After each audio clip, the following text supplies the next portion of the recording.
নমস্কার বন্ধুরা, একটা ভিডিওতে স্বাগত। তো এই ভিডিওটা হচ্ছে এই ভিডিওটার মানে থিমটা হচ্ছে বলছে slowly is the fastest way to reach where you want to be. মানে বাংলায় বললে যে ধীরতাই হলো সবচেয়ে দ্রুততম পথ যেখানে আপনি পৌঁছতে চান। ঠিক আছে? তো অ্যান্ড্রি টি শিল্ড তিনি হচ্ছেন একজন American singer, choreographer, dancer, producer আর মানে বহু ধরনের প্রাইজ পেয়েছেন। তিনি হচ্ছেন একটা প্রাইজ পাওয়ার সময় সে স্পিচ দিতেন। স্পিচ দেওয়ার সময় এই বাক্যটা বলেছিলেন। এটা এমনিতে অনেক ফিলোসফিতে ব্যবহার করা হয়, কিন্তু এই বাক্যটাকে প্রথম মানে এত সাজিয়ে উনি বলেছিলেন। তাহলে তারপর যে কোনো একটা বাক্য যখন মানে বিখ্যাত ব্যক্তিরা বলে সেই উক্তিটা তো তারই হলো। তো এই উক্তিটা হচ্ছে তারই। তাহলে কি বলছে যে আপনি যেখানে পৌঁছতে চাইছেন তার দ্রুততম রাস্তা হচ্ছে ধীরতা।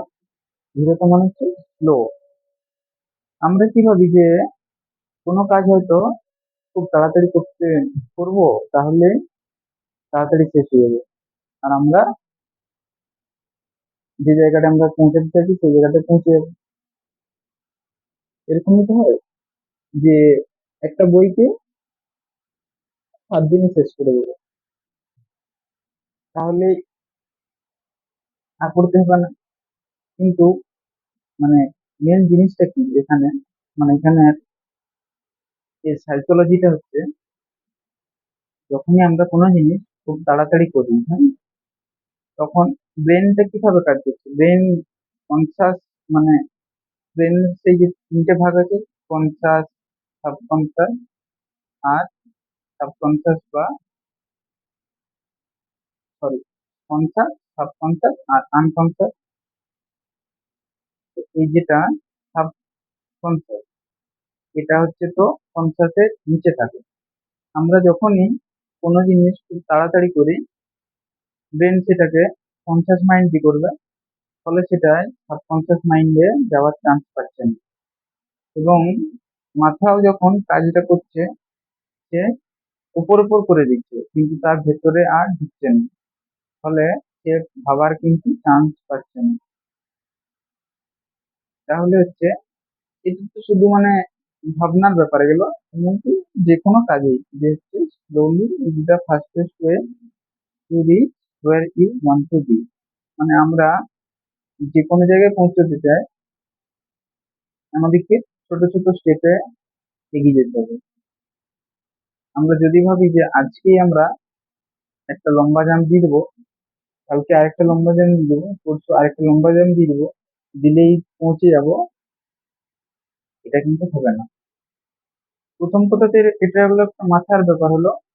আর দ্বিতীয় কথা হচ্ছে যখনই আপনি যে কোনো জিনিসকে টাইম দিয়ে আপনি যে ভাবলেন যে আমি একটা, হ্যাঁ এইটা আমাকে করতে হবে, এরপর আপনি ছোট ছোট স্টেপ ফেলে কাজ করছেন, তাহলে কি কাজটা তো ভালো হবে। সাথে হচ্ছে প্রত্যেকটা স্টেপে যদি কোনো ভুল রয়ে যায় সেটাও কিন্তু একটা ধরার সুযোগ থাকে। যদি খুব তাড়াতাড়ি যে সব কাজগুলো করা হয় সেগুলো বলা হয় অনেক ক্ষেত্রে ভুল হওয়ার চান্সটা বেশি থাকে। আর সেখানে ভুলগুলো সহজে ধরা পড়ে না। তাহলে হচ্ছে যে কোনো বড় কাজ করার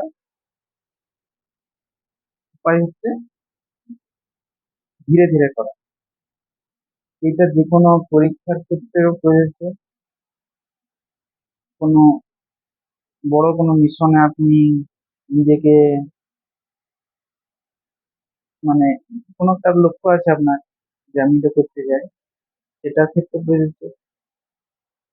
সবকিছুতেই তাহলে হচ্ছে যে আমাদেরকে, আমরা এটা যদি ভাবি যে আমি খুব দ্রুত ভাবে কাজ করলেই কাজটা হয়তো তাড়াতাড়ি হয়ে যাবে, এটা কিন্তু ভুল ধারণা।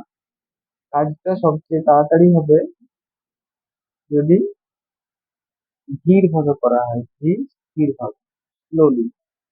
ঠিক আছে বন্ধুরা, থ্যাংক ইউ।